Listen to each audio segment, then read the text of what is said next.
What is up? Joe, how do you say your last name? Because I don't want to mess it up. Is it Taslim? Taslim. Yeah. Taslim. Okay, awesome.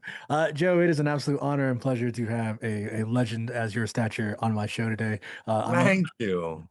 I'm Uncle Dad from Uncle Dad Talks, and I got to tell you, you are responsible for one of my favorite characters in TV show history. So I'm from the Bay Area. Oh yeah, So, Leon. yeah, so Oaktown. You're Longzi. I know. Yes, You're not Hubway, you're Longzi. yeah.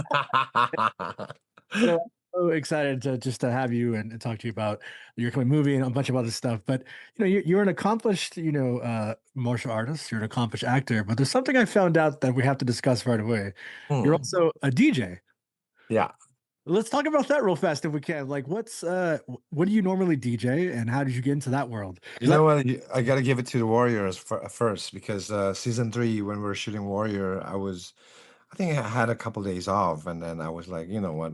I'm gonna go to a music store, and I'm gonna try to learn something. So I went to the music store in Cape Town, and that was the first keyboard and the first controller that I bought. A small one, Numark, and then the cheapest one because I thought like, you know what, I'm just gonna like, have fun and learning the basic stuff. And I bought it. And then from there, I kind of like, okay, I'm gonna watch a YouTube channel about tutorial how to DJ, and then try to mix step by step like a beginner style. But I got addicted. yes, And then from there, I was like, okay, upgraded to a better controller, and then now I have CDJ 3000 with DJM A9 in my yes. house. That's the best toy for me. Wow. That's incredible how it just comes as a little hobby and then you realize I really love this. And it's such a great way of almost like music therapy, right? Like Yeah, yeah, yeah. There's so much there's so much connection between action and music. To be honest, absolutely. Yeah, it's all about rhythm, right? Yeah.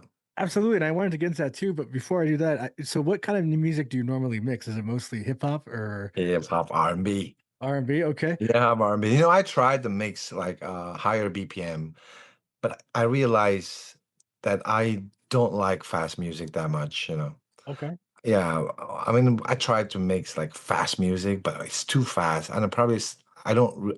I get distracted easily in a crowd. I get distracted easily with loudness. For me, it needs to have a good rhythm, and I need to feel good when I'm listening to the music. Yeah. Wow, that's amazing. So what's your go-to R&B song? R&B, Yeah. Go-to. R&B. Yeah. To mix or to listen? Because I listen to Brian McKnight, Babyface, Boys to Okay. Men, Tony Okay. Braxton, all those. I'm an old soul. But nowadays, well, I gotta say, man, I like if you nowadays not R&B is a lot. It's just different. Yes, very different now. Yes, the rhythm Yeah, has changed very much in what your point. Yeah. yeah, it's different. But I think the old a '90s, early 2000 R&Bs, they're amazing. Amazing. Yeah, Yeah. yeah.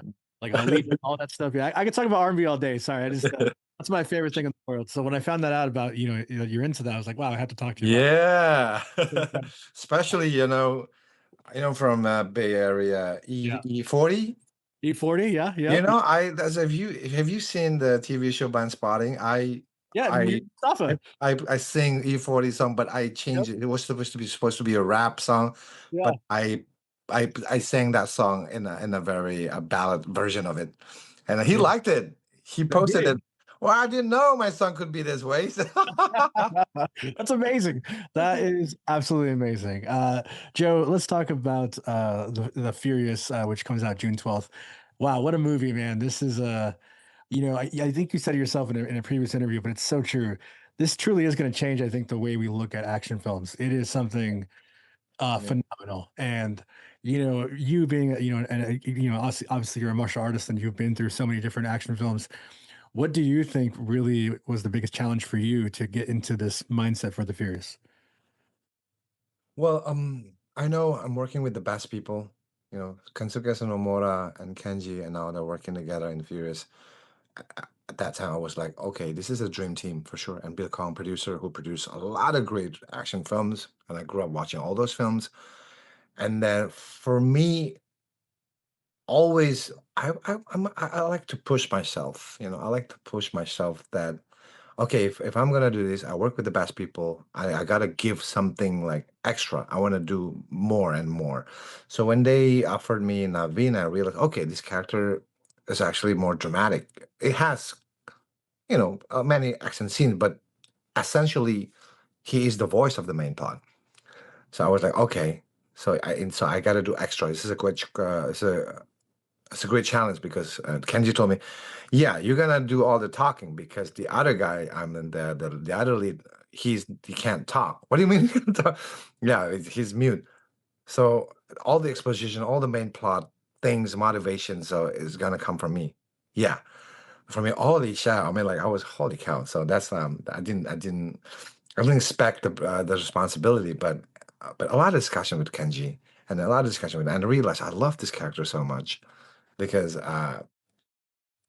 I'm a father with three kids, and then of course, happily married, and then putting myself in his shoes, losing a wife, and then trying to save all those poor kids from nightmare. And I imagine if my kids were in that position, it helped me so much to connect with Naveen, and then it helped me so much the way I fight, the way I bring this character, you know. Also, like, a beautiful thing about Naveen, he's always in danger.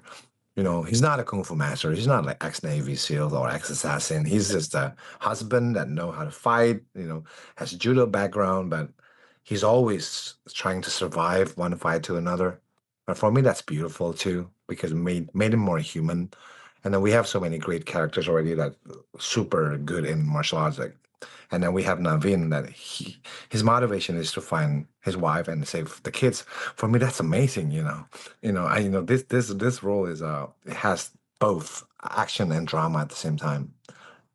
Yeah, yeah, absolutely. I love that you said that because so something, we talked to a lot of actors on this show, and we always tend to always talk about how when your performance, how do you make it speak truthfully, right? Because being an actor, it's about making True. sure it comes off truthfully, right? True. And I love that you say it that way, but I've never really talked to anybody who was involved in like action. How do you get the action to speak truthfully? Is that more of a challenge than the acting part? I mean, they're connected. Once you already understand the character, when you understand the motivation of this character, and then you understand what's going to happen to this character, and then you realize the fight scenes, how he fights, is a storytelling. And especially in action movies, sometimes you have to deliver a story throughout the fight, and then one fight to another. If you're lucky, you can tell the audience what's going on to this guy. Is this guy evolving? Is this guy decreasing? Is this guy losing his mental? Is this guy improve? So from fights in one fight to another. So I believe still a storytelling and visual. And then if we're lucky, people get that. If we're not lucky, people still go, "Oh, it's a cool fight, but I don't know what's going on." So for me, even Warrior, a lot of fights in for me, it's a storytelling. You know, I think put it that way, I kind of push myself hard into like ask a lot of questions to Kenji, why he's doing that, why he's doing that. Why should he feel the way? Should he feel that way? And then why he speaks like this? All those things. And Kenji was super super open with it. That's that's amazing. So we do got to wrap up, but I just got to ask you one last question. First off, everybody go check out The Furious June 12th. I mean, it's something it's gonna blow your mind. But the last question I have to ask you is, what is your number one hip hop album of all time? Hip hop album all time. You're from Bay Area. I gotta be careful. Well, I love Tupac. Okay, that's all right. Yeah, I love Tupac. And then I think I back in old days I have all those CDs. You know, um, I think all his album Machiavelli, and then The Prince, and they're still make sense until now. They're still relevant until now. Because all about the lyrics, all about the storytelling inside. He's angry. He's just desperate. He's disappointed in the system. So for me, it's a storytelling, and he's a great artist. Yeah, he was a great artist. Absolutely, he is a truth teller for sure. Well, thank you so much, Joe. It is an absolute honor, a pleasure to speak with you, and I Thank you really so much, Uncle Dan.